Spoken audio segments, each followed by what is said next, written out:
বিরতির পর স্বাগত।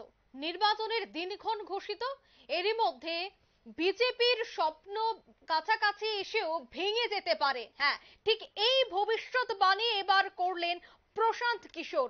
নরেন্দ্র মোদীর জন্য বড় বার্তা দিলেন প্রশান্ত কিশোর। পশ্চিমবঙ্গ ছাড়া দক্ষিণের রাজ্যগুলিতে বিজেপির ভবিষ্যৎ নিয়ে বড় বয়ান দিলেন পিকে।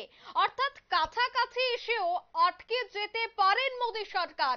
বিজেপির যে স্বপ্ন আপকি বার 400 পার, তা 400 পার করতে পারবে না বিজেপি, এমনটাই ভবিষ্যৎবাণী প্রশান্ত কিশোরের। আর সেই বিষয়টাকে নিয়ে আমি বিস্তারিত জানবো। টেলিফোন লাইনে রয়েছে রাজনৈতিক বিশ্লেষক অশোক দাস। অশোক বাবু, প্রথমে আপনাকে নিউজ ভ্যানগার্ডের পর্দায় স্বাগত জানাচ্ছি। নমস্কার আপনাদের সকলকে এবং যারা দেখছেন সকলকে নমস্কার। ইতিমধ্যে প্রশান্ত কিশোর বলছেন যে বিজেপি 370 থেকে 380টি আসন নিয়ে ক্ষমতায় ফিরছে। কি মনে করবেন একেবারে নির্বাচনে বা ভোটের প্রাক মুহূর্তে ওনার এই বড় বক্তব্য? কি মনে হয় ঘুরিয়ে তিনি বিজেপিকেই মূলত সমর্থন করছেন, যার জন্য এত বড় বার্তা ওনার? জি, ওনার বিষয়ে যদি বলতে হয়, প্রথম ওনার যে এই যে মানে ভোটের বিষয়ে, যে ভারতবর্ষের রাজনীতির বিষয়ে যে ব্যাখ্যা উনি দেন বা যে কাজটা করেন, সেটা প্রথম কিন্তু নরেন্দ্র মোদীর হয়েই করেছিলেন। প্রথম নরেন্দ্র মোদী যখন ভারতবর্ষের প্রধানমন্ত্রীর মসনদে বসেছিলেন, তো স্বাভাবিক তার প্রতি একটা তার টান থাকবে, কারণ প্রশান্ত কিশোরকে কেউ চিনতেন না। তিনি কোনো রাজনৈতিক ব্যক্তিত্ব নন, তিনি কোনো রাজনৈতিক নেতা নন। নরেন্দ্র মোদীর সেই সময়ের একজন প্রচার ম্যানেজার হিসাবে কাজ করেছিলেন। সে আপনারা বিভিন্ন ভাবে নতুন নতুন ভাষা দিয়ে তাকে সেই জায়গায় তুলে নিয়ে আসতে পারেন, এমন জায়গায় তুলে নিয়ে আসছেন অনেকে আপনারা, যে মনে হয় ভারতবর্ষের রাজনীতির নেতাদের থেকেও তিনি বড় লোক। কিন্তু আমার দৃষ্টিকোণ থেকে এবং আমার আশপাশে যেসব আমরা সাধারণ মানুষ, এই সাধারণ মানুষের দৃষ্টিকোণে প্রশান্ত কিশোর এমন কিছু একজন ব্যক্তিত্ব নন। তিনি দেখুন, যারা রাজনীতি করেন, রাজনীতিবিদ যারা, তারা ছোট থেকে বড় হন বা কেউ হয়তো রাজার ছেলে রাজা হন, তাহলেও তাদের কিন্তু সেই পাঠশালায় পড়াশোনা করতে হয়। প্রশান্ত কিশোর এবং কিছুটা ত্যাগ স্বীকার করতে হয়। প্রশান্ত কিশোরের রাজনীতিতে কোনো ত্যাগ নেই। তিনি এসেছেন, টাকা উপার্জন করেছেন, মোদীর ম্যানেজারি করেছেন, টাকা উপার্জন করেছেন, নীতিশ কুমারের ম্যানেজারি করেছেন, টাকা উপার্জন করেছেন, মমতা ব্যানার্জি ম্যানেজারি করেছেন, টাকা উপার্জন করেছেন। তিনি কোনো রাজনৈতিক ব্যক্তিত্ব না। কিন্তু যে এই ভারতবর্ষের রাজনীতি এমন একটা জিনিস এখন ইদানিং কালে হচ্ছে, যে আমার বয়স 60 পার হয়ে গেছে, আগেটা ছিল না। তো যার কাছে টাকা আছে সে প্রচার মিডিয়া এমন একটা হাইপ তৈরি করে, মানে সেই যেন সর্বজ্ঞানী আর সবাই যেন কিছু দেয়। আপনাকে দুটো উদাহরণ দেবো আমি। এই প্রশান্ত কিশোর যিনি যেখানে যান সবকিছু, তিনি তো উত্তরপ্রদেশে কংগ্রেসের হয়ে গত বিধানসভা, এই বিধানসভার আগে গত বিধানসভায় তিনি তো ওই চৌপাল নিয়ে ঘুরে বেরিয়েছেন, কিন্তু সেখানে তো চৌপাল খারাপ হয়ে গেছে, খাটিয়া খারাপ হয়ে গেছে। সেটা নিয়ে কিন্তু কোনো মিডিয়ায় কথাটা, তার যেই ব্যর্থতা, প্রশান্ত কিশোর যে এটা ভাগ্য ভালো এবং তিনি নিজে ম্যানেজারের জায়গা থেকে, এই যে যেটা এমবিএ এর জায়গাটা যেটা বলেন, ম্যানেজমেন্টের জায়গাটা যেটা বলেন, সেই জায়গাটা থেকে তিনি ভালো ওইটা ম্যানেজ করতে পারেন। তার যে ব্যর্থতা, সেই ব্যর্থতাটা তিনি কখনো দেখতে দেন না বা মানুষের জনসমক্ষ আনেন না। আর একটা ব্যর্থতার দিক আছে, এই জনতা দলে তিনি ছিলেন, নীতিশ কুমারের সঙ্গে তিনি ছিলেন, ভাইস প্রেসিডেন্ট ছিলেন এই পার্টির। সেই পার্টির এই যে গত লোকসভা নির্বাচনে তিনি কিন্তু একরকম দরজায় খিল দিয়ে ঘরে বসেছিলেন, কোনো কাজ করেননি সেই পার্টির জন্য এবং নীতিশ কুমারের জন্য। সেখানেও কিন্তু নীতিশ কুমার 17টা জায়গায় লড়ে বিহারের 16টা সিট আদায় করেছিল, সেখানে কিন্তু কোনো প্রশান্ত কিশোরের অবদান নেই। তাহলে এই জিনিসগুলো দেখানো হচ্ছে না। প্রশান্ত কিশোরকে আজকে বিরাট করে দেখানো হচ্ছে, এটা দেখানো হচ্ছে তিনি কোনো রাজনৈতিক ব্যক্তিত্ব না, যেখানেই গেছেন পয়সা উপার্জন করেছেন, পয়সা কামিয়েছেন। আমি একটা কথা আপনাদের বলবো, এই পশ্চিমবঙ্গে প্রশান্ত কিশোর যখন এসেছেন গত লোকসভা নির্বাচনের পর থেকে, পশ্চিমবঙ্গের রাজনীতিতে যে সব থেকে জিনিসটা খারাপ হচ্ছে, যে দুর্নীতি আগেও ছিল, মানে রঙে রঙে দুর্নীতি ঢুকে গেছে এবং সেটার জন্য এই প্রশান্ত কিশোরের টিম দায়ী। কারণ হচ্ছে যারা রাজনৈতিক ব্যক্তিত্ব তাদের কিভাবে সরিয়ে দিয়ে সেই জায়গায় অন্য লোককে নিয়ে আসা এবং সেইটা মমতা ব্যানার্জি এবং তার যারা ম্যানেজার আছেন তাদের কাছে তুলে ধরা, যে এই জায়গায় এই লোকটাকে পঞ্চায়েতে দাঁড় করালে, এই জায়গাটাকে এই লোকটাকে এমএলএ তে দাঁড় করালে তাহলে আপনার অনেক ভালো হবে। এই যে কাজটা করতে, রাজনীতির শিক্ষা বাদ দিয়ে যারা অন্য শিক্ষাকে নিয়ে এসে রাজনীতির জায়গায় বসানোর ফলে পশ্চিমবঙ্গের আজকে করাপশন এই চরম সীমায় পৌঁছেছে। মমতা ব্যানার্জির যে মন্ত্রিসভার মন্ত্রীরা জেলে যাচ্ছেন, প্রকারান্তরে আমি বলবো এই সমস্ত কাজের জন্য দুর্নীতি পশ্চিমবঙ্গে আগেও ছিল। এই সমস্ত এত ব্যাপক আকারে ভারতবর্ষের কোন রাজ্যে নেই যেটা পশ্চিমবঙ্গে আছে। এর জন্য মানে পরোক্ষভাবে হলো নীতিশ কুমারের এই প্রশান্ত কিশোরের টিম এবং প্রশান্ত কিশোর জি তার যে ব্যবস্থাপনা তার জন্য দায়ী। তার ফলটা আজকে পশ্চিমবঙ্গের জনগণ, পশ্চিমবঙ্গের মানুষ ভোগ করছে, হয়তো আগামী দিনে মমতা ব্যানার্জিও ভোগ করবে। অশোকবাবু, এই যে প্রশান্ত কিশোর বক্তব্য রাখলেন যে 370 থেকে 380 আসন নিয়ে বিজেপি ক্ষমতায় ফিরবে, এই যে উনার এই মন্তব্য, সেই মন্তব্যটাকে আপনি কিভাবে দেখছেন? তৎসঙ্গে এই যে নির্বাচনের প্রাক মুহূর্তে উনার এই মন্তব্যকে ঘিরে নির্বাচন কমিশনের কি এবার পদক্ষেপ নেওয়া উচিত, কি বলবেন? না, এইটা কি জানেন, এইটা হচ্ছে রাজনীতির নেতারা যেমন খবরে ভেসে থাকতে চান, সকলের কাছে মানুষের কাছে পৌঁছতে চান, প্রশান্ত কিশোর সেই কাজটাই করছেন। কারণ তিনি যখন আস্তে আস্তে রাজনীতির দিকে যাচ্ছেন, তিনি এখন উপার্জনের থেকে রাজনীতিটা সামনে নিয়ে আসতে যাচ্ছেন। বিহারের বিভিন্ন প্রান্তে ঘুরছেন, খুব ভালো ভালো কথা বলছেন, বিহারের মানুষকে আকৃষ্ট করার চেষ্টা করছেন, ভালো কথা। এই দিকটা ওনার ভালো, আমি ভালো বলবো। গ্রামগঞ্জে ঘুরে ঘুরে, যেমন আমরা ছোটবেলায় পড়েছি যোশিদা তোরাজিরো জাপানের, তিনি সমস্ত জায়গায় ঘুরে ঘুরে জাপানকে চিনেছিলেন, সেরকম রাজনীতির লোক ঘুরে ঘুরে চিনছেন, সেটা ঠিক আছে, কিন্তু উদ্দেশ্যটা সেটা নয়, এটা নয়।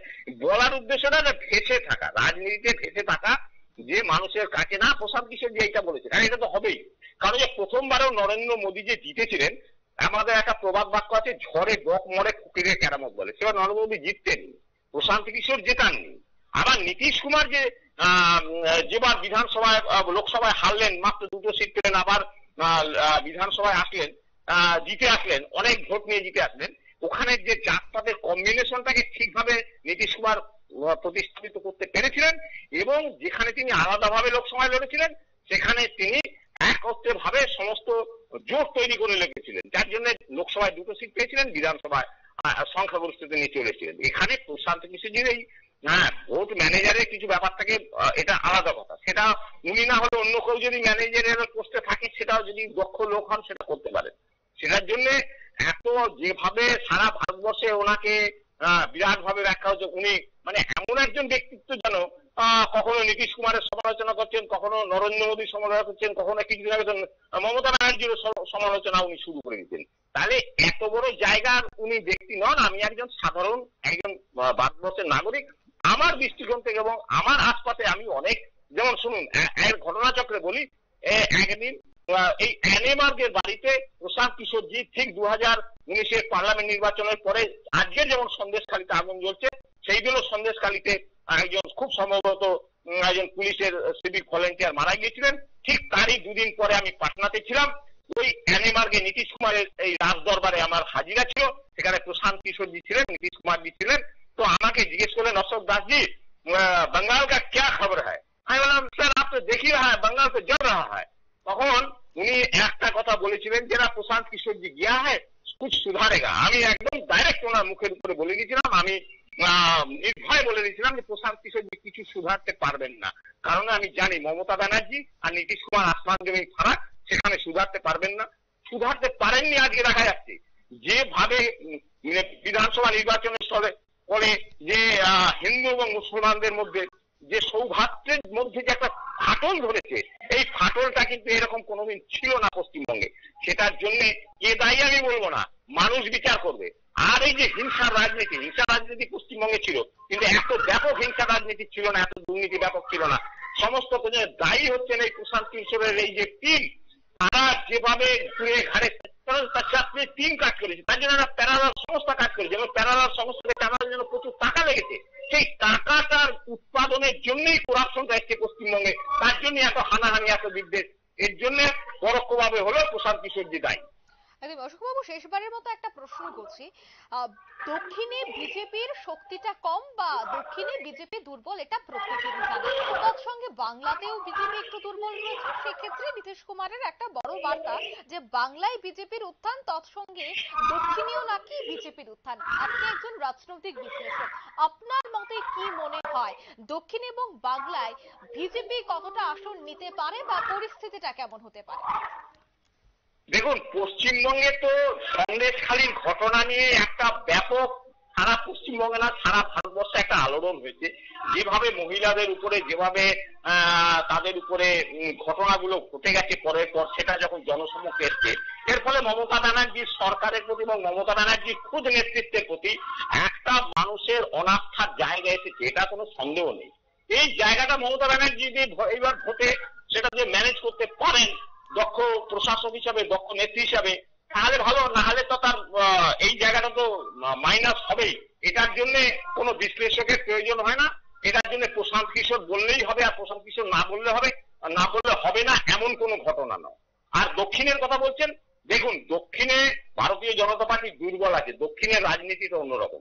দক্ষিণের ব্যাপক ব্রাহ্মণ্য বাদ বিরোধী, যে একটা প্রবল বর্ণ হিন্দু বিরোধী যে প্রবল একটা হাওয়া আজ থেকে নয়, স্বাধীনতার পর থেকেই যেটা আছে, সেইটাকে কিন্তু আস্তে আস্তে বিজেপি ট্যাকেল করছে।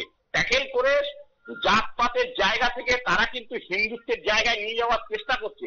সেটা যদি আপনি তেলেঙ্গানায় নির্বাচন আপনারা দেখতে পেয়েছেন, সেই জায়গাটা, এবং তামিলনাড়ুতেও তাদের যে নেতৃত্ব উঠে আসছে ইয়ং জেনারেশনের মধ্য থেকে, যেভাবে তারা কাজ করছে ভারতীয় জনতা পার্টি, সেটা যদি করতে পারে তাহলে কিন্তু আগামী দিনে দক্ষিণেও তাদের রেজাল্ট ভালো হবে। কারণ সেই যে পোলারাইজেশনটাকে ভেঙে দেওয়ার চেষ্টা করছে দক্ষিণ ভারতের, সেই পোলারাইজেশনটাকে যদি ম্যাড্রাসে ভাঙতে পারে, তামিলনাড়ুতে ভাঙতে পারে, তেলেঙ্গানাতে ভাঙতে পারে, তাহলে কিন্তু আগামী দিনে সেখানেও তার ভারতীয় জনতা পার্টি কিন্তু গ্রাফ পারবে, ভবিষ্যৎ ভালো হবে, এটা নির্দ্বিধায় বলা যায়।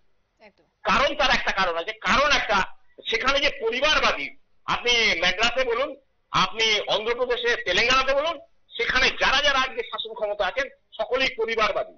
ভারতীয় জনতা পার্টি সুবিধাই চাই এই পরিবারবাদীদের বিরুদ্ধে একটা স্লোগান তৈরি করে সাধারণ মানুষের জন্য কাজ করা, তার যে একটা মানে যদি কাজ নাও করে তার যে একটা কথা যে জনসমক্ষে ফেলে দেওয়া যায়, সেই কথাটার মধ্য দিয়ে, এই গণতান্ত্রিক ব্যবস্থাপনার মধ্য দিয়ে ভারতীয় জনতা পার্টি কিন্তু লাভ হবে। কারণ আপনি যদি ওই করুণানিধির ফ্যামিলি দেখেন, তেলেঙ্গানাতেও সেই ফ্যামিলি, আবার যে অন্ধ্রপ্রদেশেও সেই ফ্যামিলি, এখানে কিন্তু গণতন্ত্রে কোনো বালাই নেই। আর পশ্চিমবঙ্গ সেই পরিবারবাদী একরকম চলে গেল 12-13 বছর পর্যন্ত। তাহলে এই সমস্ত এই পরিবারবাদীদের জন্য যতক্ষণ গণতান্ত্রিক সমাজবাদী চিন্তার জায়গাটা অন্য কোনো রাজনৈতিক দল নিতে পারবে, কমিউনিস্টরা নিতে পারতো, সমাজবাদীরা নিতে পারতো, কিন্তু সমাজবাদীরা পরিবারবাদী হয়ে গেছে। কমিউনিস্টরা যে কালচার পশ্চিমবঙ্গে আমদানি করেছে 34 বছর এবং ত্রিপুরায়, তার ফলে কমিউনিস্টের প্রতি মানুষ ভীতশ্রদ্ধে মুখ ঘুরিয়ে নিয়েছে। সেই জন্য নতুন একটা গণতান্ত্রিক সমাজবাদী চিন্তার ফোর্স যতক্ষণ পর্যন্ত শক্তি তৈরি না হবে, ততক্ষণ পর্যন্ত কিন্তু ভারতবর্ষে ভারতীয় জনতা পার্টির এই উত্থান চলতেই থাকবে। ধন্যবাদ অশোক বাবু সময় দেওয়ার জন্য। হ্যাঁ, নমস্কার নমস্কার। অর্থাৎ পশ্চিমবঙ্গ সহ দক্ষিণে বিজেপির উত্থান, এমনটাই কিন্তু বক্তব্য রাখছেন।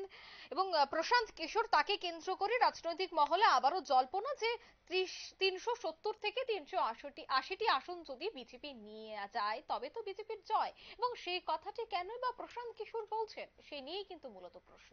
নিয়ে নিচ্ছি ছোট্ট একটি বিজ্ঞাপন বিরতি, সঙ্গে থাকুন।